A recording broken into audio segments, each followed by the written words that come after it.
Hello everyone, welcome to Zen Study. So today's video is the part of series Prelims Approach 2024 और जिसमें हम international relation में अभी important bodies को cover कर रहे हैं। तो आज की वीडियो में हम G20 को कवर कर रहे हैं। G20 काफ़ी ज़्यादा इंपॉर्टेंट है इस साल के प्रीलिम्स के लिए क्योंकि इंडिया ने होस्ट किया था लास्ट ईयर G20 और काफ़ी ज़्यादा इंपॉर्टेंट आउटकम्स भी निकले थे इस मीटिंग से। तो ये वीडियो हम दो पार्ट में डिस्कस करेंगे। G20 को हम दो पार्ट्स में बनाएंगे। पहला पार्ट में हम body as a body discuss करेंगे, G20 क्या है ऑर्गेनाइजेशन, इसका पर्पस क्या है, स्ट्रक्चर क्या है, ये देखेंगे क्योंकि ये भी इंपॉर्टेंट हो जाता है, ऐसे क्वेश्चंस पूछती है यूपीएससी प्रीलिम्स में।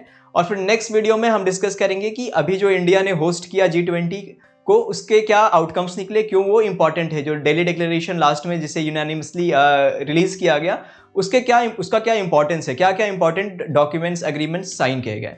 तो ये पहला पार्ट है G20 वीडियो का। चलिए स्टार्ट करते हैं। तो सबसे पहले हम जानते हैं कि G20 के बारे में कि ये आखिर कहाँ से आया, स्टार्टिंग कहाँ से हुआ, क्या जरूरत पड़ी G20 बनाने की। तो ये एक इंटर गवर्नमेंटल बॉडी है, ठीक है, जिसे 1999 में फॉर्म किया गया था। तो 1999 ईयर में एक फाइनेंशियल क्राइसिस आया था जिसे एशियन फाइनेंशियल क्राइसिस भी कहते हैं।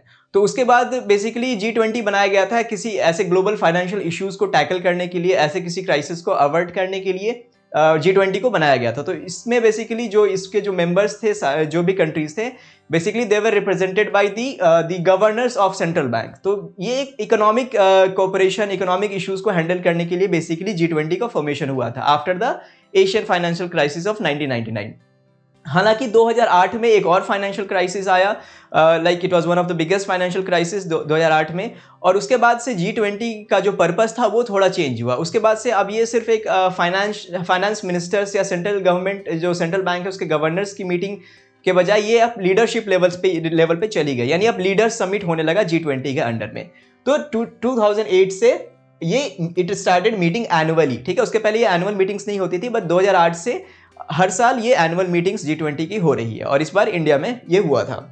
एक और खास बात इसकी ये है कि there is no permanent secretariat of G20। तो जैसे बहुत सारी बॉडीज होती है, चाहे वो यूनाइटेड नेशन जनरल असेंबली हो, WHO हो, वर्ल्ड बैंक हो, इनकी कहीं ना कहीं परमानेंट सेक्रेटेरिएट होती है, बट G20 का कोई भी परमानेंट सेक्रेटेरिएट नहीं है।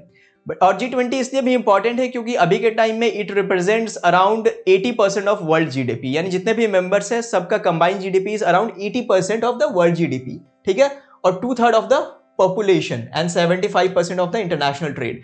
तो इसलिए ये बॉडी बहुत ज़्यादा इंपॉर्टेंट है। और मतलब कि अगर हम यूनाइटेड नेशन के बाद बात करें तो perhaps this is the largest body अगर हम इंटरनेशनल कम्युनिटी की बात करें, तो इसलिए G20 काफ़ी ज़्यादा इंपॉर्टेंट है। अब हम डिस्कस करेंगे थोड़ा सा G20 के मेंबर्स पे, कौन कौन से इसके मेंबर है। और इस बार एक नया मेंबर भी ज्वाइन हुआ है, इस पे हमने डिस्कस भी किया था प्रीवियस वीडियो में, अफ्रीकन यूनियन में, आप जाकर के चेक कर सकते हैं। तो अफ्रीकन यूनियन अभी 21st मेंबर बना है आपका G20 का। तो इससे पहले 20 मेंबर्स थे, नाम से क्लियर था G20, बट अभी के टाइम में इसमें 21 मेंबर्स हो चुके हैं। तो उसमें से 19 जो है वो कंट्रीज हैं और 2 यूनियंस है। यूनियन का मतलब there is European Union and now the latest member is African Union, okay. Latest member is AU, that is the African Union. तो फिलहाल इसमें 21 मेंबर्स है विच इंक्लूड 2 यूनियंस, ठीक है, यूरोपियन यूनियन और अफ्रीकन यूनियन। और इसमें इन मेंबर्स को ना 5 ग्रुप्स में हम लोगों ने डिवाइड किया हुआ है बेसिकली। अगर अभी हम चेयरमैनशिप डिस्कस करेंगे कि कैसे चेयरमैन डिसाइड होते हैं, तो सबसे पहले समझते हैं कि ये 5 ग्रुपिंग्स क्या है। तो ये जो 19 कंट्रीज हैं उनको 5 ग्रुप्स में डिवाइड किया गया है। ये जो यूनियंस है, यूरोपियन यूनियन हो या अफ्रीकन यूनियन, ये इस ग्रुप का पार्ट नहीं है, बस कंट्रीज जो इंडिविजुअल कंट्रीज है वो इन 5 ग्रुप्स के पार्ट है, ठीक है। तो 5 ग्रुप में डिवाइड किया गया है। अब इसमें से जो 3 ग्रुप है वो आपके जोग्राफिकल रीजन के बेसिस पे किए गए हैं। जैसे कि आपका this is Latin American group, ठीक है, ये लैटिन अमेरिका ग्रुप है। तो इसमें कौन कौन से मेंबर है आपके, मैक्सिको, ब्राजील और अर्जेंटीना, ये तीनों लैटिन अमेरिकन कंट्रीज हैं। तो ये लैटिन अमेरिका ग्रुप है। उसके बाद आपका है western Europe group, western Europe group है। वेस्टर्न यूरोप ग्रुप में फ्रांस, जर्मनी, इटली और यूके है, स्पेन नहीं है यहाँ पे। तो ये कंफ्यूजन क्रिएट किया जा सकता है कि Spain, whether Spain is a member of G20 और नॉट। ऑल्दो स्पेन पार्टिसिपेट करता है G20 के जो समिट्स वगैरह होते हैं उसमें काफ़ी एक्टिवली पार्टिसिपेट करता है, but it is not a member. तो वेस्टर्न यूरोप में फ्रांस, जर्मनी, इटली और यूके, ये 4 कंट्रीज हैं। फिर एक ग्रुप है ईस्ट एशिया का, तो इसमें ईस्ट एशियन कंट्रीज हैं, ठीक है, सारी ईस्ट एशियन कंट्रीज है, whether it's people Republic of China, Indonesia, Japan या रिपब्लिक ऑफ कोरिया। तो ये 3 जो ग्रुप है आपके, ये 3 ग्रुप आपके रीजन बेसिस पे है, जोग्राफिकली ये कनेक्टेड कंट्रीज है, इनका ग्रुप बनाया गया। बट ये जो 2 कंट्रीज है, ग्रुप 1 एंड ग्रुप 2, यहाँ पे अगर आप कंट्रीज को देखोगे तो ये जोग्राफिकली कनेक्टेड नहीं है, जैसे कि ऑस्ट्रेलिया, सऊदी, यूनाइटेड स्टेट्स और कनाडा। तो यहाँ पे ऑस्ट्रेलिया, सऊदी, यूनाइटेड स्टेट्स काफी दूर दूर कंट्रीज है, बट फिर भी ये एक ग्रुप में है। अगर ग्रुप 2 की बात करें जिसमें कि इंडिया है, तो ये भी जोग्राफिकली रिलेटेड कंट्रीज नहीं है, यहाँ पे इंडिया, रशिया, साउथ अफ्रीका और टर्की है। ठीक है, तो ये 5 ग्रुप्स हैं जिसमें कि 3 जो है आपके जोग्राफिकल बेसिस पे है, 2 जो है वो नहीं है, वैसे डिवाइड नहीं किया गया है। अब अगर हम चेयरमैनशिप की बात करें कि चेयरमैन कैसे डिसाइड होते हैं कि कौन इस प्रिसाइड करेगा G20 का, या G20 का जो मीटिंग है वो कि कौन से कंट्री होस्ट करेगा, तो बेसिकली ये ग्रुप वाइज होता है। तो अभी जैसे कि ग्रुप 2 के पास ये डिसीजन था कि कौन होस्ट करेगा, तो ग्रुप 2 में इंडिया आता है, इंडिया ने होस्ट किया था। तो बेसिकली क्या होता है कि हर ग्रुप के मेंबर्स आपस में डिसाइड करते हैं कि which country will host that G20। तो अभी ग्रुप 2 के पास ये डिसीजन मेकिंग पावर था, तो उसमें से इंडिया, दे डिसाइडेड कि इंडिया विल होस्ट। अब नेक्स्ट ये ग्रुप 3 के पास गया है, तो ग्रुप 3 के कंट्री ने डिसाइड किया कि Brazil will host the next G20। ठीक है, तो नेक्स्ट जो G20 होगा वो ब्राजील होस्ट करेगा।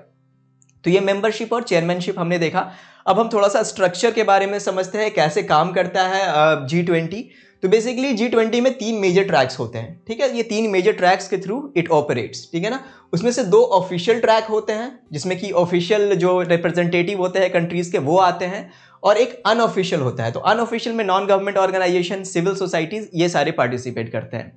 तो अब हम एक एक करके ये तीनों ट्रैक्स को देखते हैं। तो 2 ऑफिशियल ट्रैक में सबसे पहला आता है फाइनेंस ट्रैक, काफी इंपॉर्टेंट है, और एक शेरपा ट्रैक है। ठीक है, और आपके नॉन ऑफिशियल में there is an engagement track. Finance track की बात करें तो ये जो फाइनेंस मिनिस्टर्स है, it is headed by finance ministers, या सेंट्रल बैंक के जो गवर्नर्स होते हैं वो इसके पार्ट होते हैं, फाइनेंस ट्रैक के पार्ट होते हैं। तो हमने देखा कि जो प्राइम मोटिव था G20 बनाने का शुरू से 1999 से, वो फाइनेंशियल मैटर्स को डिस्कस करना था, जो ग्लोबल फाइनेंशियल इश्यूज है, इकोनॉमिक इश्यूज है, उसको डिस्कस करना था। तो अभी भी G20 का ये एक मेजर रोल है कि वो जो इकोनॉमिक जो आपके स्ट्रक्चर है वर्ल्ड का, जो इकोनॉमिक आपका या फाइनेंशियल जो भी स्ट्रक्चर है, उसको कैसे इंप्रूव करना है, कैसे कोऑपरेट करना है, उसके बेसिस पे उसको डील करना है। तो finance track is headed by finance ministers, अलग अलग कंट्री के जो फाइनेंस मिनिस्टर्स हैं वो यहाँ आते हैं, और साथ ही सेंट्रल बैंक के जो गवर्नर्स होते हैं, एक्चुअली यहाँ गवर्नर होगा।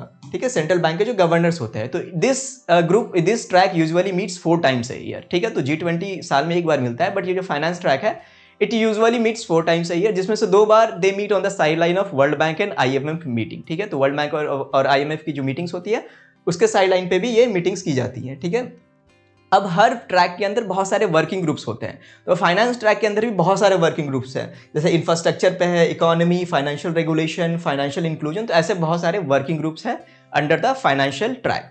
अब हम समझते हैं आपका शेरपा ट्रैक। ठीक है, तो इसे शेरपा क्यों कहा जाता है? तो it is basically use, Sherpa word जो है वो नेपाल में यूज़ किया जाता है। वैसे लोग जो कि माउंटेन क्लाइंब करने में हेल्प करते हैं, they are experts in mountain climbing. तो अगर किसी को माउंटेन क्लाइंब करना है तो शेरपा उनके साथ जाता है। बेसिकली सारे जो हैवी वेट होते हैं वो शेरपा के पास ही होता है, वो सारा सामान लेकर के जाता है। तो वही उसी नाम से यहाँ शेरपा ट्रैक लिया गया है कि जो भी हैवी काम होता है, जो हैवी लिफ्टिंग है, जो इंपॉर्टेंट काम है, वो शेरपा ट्रैक देखती है। शेरपा ट्रैक काफ़ी ज़्यादा इंपॉर्टेंट है और इसे 2008 समिट के बाद बनाया गया था। तो फाइनेंस ट्रैक शुरू से था, बट शेरपा ट्रैक 2008 समिट के बाद बनाया गया था। तो शेरपा ट्रैक में कौन होते हैं? फाइनेंस ट्रैक में फाइनेंशियल मिनिस्टर्स होते थे, गवर्नर्स होते थे। यहाँ पे जो रिप्रेजेंटेटिव, जो हेड ऑफ द स्टेट है, उनके रिप्रेजेंटेटिव होते हैं। तो ये काफ़ी ज़्यादा इंपॉर्टेंट है शेरपा ट्रैक। अब इसके अंदर भी बहुत सारे वर्किंग ग्रुप है, जिससे कि इसका फंक्शन के बारे में पता चलता है कि शेरपा ट्रैक कौन कौन से इश्यूज को टैकल करता है। इसके अंदर एग्रीकल्चर है, एंटी करप्शन, क्लाइमेट चेंज, ये सारी चीज़ें हैं, एजुकेशन, हेल्थ, ये सारी चीज़ें जो है वो शेरपा ट्रैक जो है वो इश्यूज पे डिस्कशन करता है। तो इसलिए काफ़ी ज़्यादा इंपॉर्टेंट है। लास्ट है हमारा इंगेजमेंट ट्रैक। तो engagement track is the unofficial track. तो इसके अंदर गवर्नमेंट रिप्रेजेंटेटिव्स नहीं होते हैं। इसके अंदर जो नॉन गवर्नमेंट ऑर्गेनाइजेशंस है, जो सिविल सोसाइटीज है, उनको इनवाइट किया जाता है। ठीक है, अब इनका काम है जो भी लीडर्स हैं समिट के, जो लीड कर रहे हैं, उनको रिकमेंडेशन प्रोवाइड करना, ताकि जो पॉलिसी मेकिंग है उनमें हेल्प मिले या पॉलिसी मेकिंग इंप्रूव हो। अब इंगेजमेंट ट्रैक के अंदर बहुत सारे आपके मीटिंग्स ऑर्गेनाइज किए जाते हैं। इस बार भी इंडिया में हुआ है G20। तो उसके अंदर आपने सुना होगा कि बिजनेस 20, थिंक 20, वुमेन 20, यूथ 20 अलग अलग सिटीज़ में ऑर्गेनाइज किए गए थे। तो ये सारा जो है ये इंगेजमेंट ट्रैक के अंदर आते हैं। These are engagement groups. ठीक है, अब इसमें से बहुत सारे आपके ग्रुप हैं, थिंक 20, लेबर 20, यूथ 20। इसमें से स्टार्टअप 20 इंपॉर्टेंट है, क्योंकि startup 20 was initiated by India. ठीक है, ये 2023 में ही पहली बार इसे ऑर्गेनाइज किया गया। इंडिया का अपना स्टार्टअप इंडिया पॉलिसी भी है, तो इसलिए स्टार्टअप 20 जो है वो इंडिया ने इनिशिएट किया। इसके अलावा बिजनेस 20, थिंक 20, ये सारे पहले से चले आ रहे हैं, जैसे कि वुमेन 20 टर्की ने इनिशिएट किया था, ठीक है। उसके अलावा लेबर 20, ये यूथ 20, ये 2000 से ही चले आ रहे हैं, बट स्टार्टअप 20 इस साल इंडिया ने पहली बार ऑर्गेनाइज करा है, इंडिया ने इसे इनिशिएट किया है। तो ये हमने देखा। इसके अलावा एक और इंपॉर्टेंट चीज होता है ट्रॉयका, ठीक है। ट्रॉयका भी समझना जरूरी है। ट्रॉयका क्या होता है? ट्रॉयका बेसिकली होता है कि ये 3 कंट्रीज का ग्रुप होता है, ठीक है। तो जिन्होंने लास्ट टाइम G20 ऑर्गेनाइज कर होस्ट किया था, उनका जो इस बार कर रहे हैं और जो नेक्स्ट टाइम करेंगे, तो इन तीनों कंट्रीज का एक ग्रुप होता है, इनके रिप्रेजेंटेटिव्स का ग्रुप होता है, जिसको ट्रॉयका कहते हैं, ताकि एक पॉलिसी में कंटिन्यूटी बनी रहे कि लास्ट टाइम क्या क्या डिसीजन लिए गए थे, इस बार क्या हुए, और फिर नेक्स्ट G20 मीटिंग में हम क्या क्या डिस्कशन करेंगे, कैसे हम आपका असेस करेंगे हमारे जो भी डेवलपमेंट्स हुए हैं उस पर। तो ये ट्रॉयका भी याद रखने का जरूरत है। तो अभी आज की वीडियो में हमने G20 का स्ट्रक्चर अच्छे से समझ लिया है। अब नेक्स्ट वीडियो में हम डिस्कस करेंगे कि इस बार जो G20 मीटिंग हुई है इंडिया में, इसका क्या इंपॉर्टेंस था, क्या आउटकम था, और न्यू दिल्ली डिक्लेरेशन क्यों इंपॉर्टेंट है, how is it much better than Bali declaration, क्या क्या इंप्रूवमेंट्स हुए हैं उस पर। This we will discuss in the next part of video on the G20। So मिलते हैं आपसे नेक्स्ट वीडियो में, तब तक के लिए कीप वॉचिंग जेन स्टडी।